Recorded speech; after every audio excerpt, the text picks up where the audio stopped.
Before you do any holiday travel across the country or even around the world, you should know which vaccines you and your family need. 4 cases of the measles were recently reported in unvaccinated children in Sarasota County. WPTV News Channel 5's Alana Quillen is live from Palm Beach International Airport with the details on what you need to do before you travel. Hey, Alana.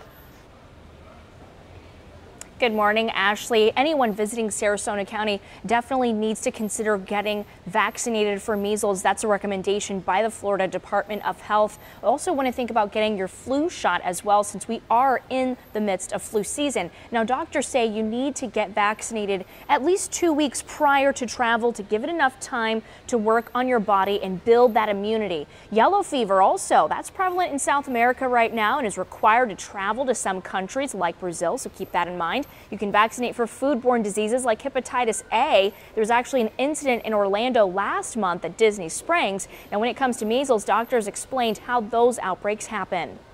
When you have pockets of people who are not vaccinated, we lose what we call our herd immunity. And so measles is very, very, very contagious. You don't need much of the virus in order to become sick.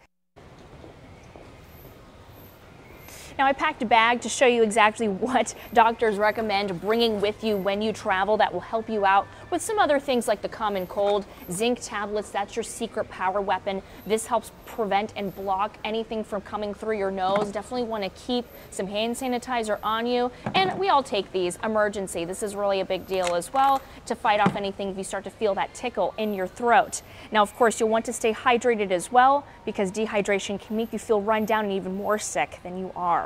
Reporting live in West Palm Beach, Alana Quillen, WPTV News Channel 5.